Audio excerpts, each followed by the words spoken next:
Se abren las puertas, llega la tranquilidad. De nuevo soy ¿Y tú, cómo te sueñas la paz en los Montes de María? en mi Colombia. Bueno, yo la paz en mi territorio la sueño en la unidad entre todas las comunidades indígenas. Bueno, yo la paz en mi territorio me la sueño, o sea, que ya no haya más muertos, que ya uno pueda salir a la calle tranquilo, sin temor a que ay, va a llegar alguien y te va a hostigar. Nosotros la soñamos la paz feliz. Bueno, me sueño contenta. Yo me sueño la paz con un territorio seguro. La paz la sueño de que tenemos que vivir en paz. Yo como autoridad quiero la paz en nuestro territorio con un desarrollo a todas las comunidades indígenas. ¿Cómo sueño la paz?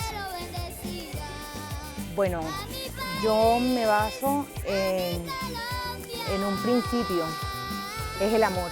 Bueno, la paz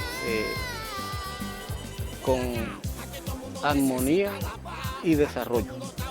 La paz, y ya tenemos la oportunidad de levantarnos en un mundo mejor que sin malas noticias por la mañana, tomarme mi guito con todos los panas que empiezan de nuevo con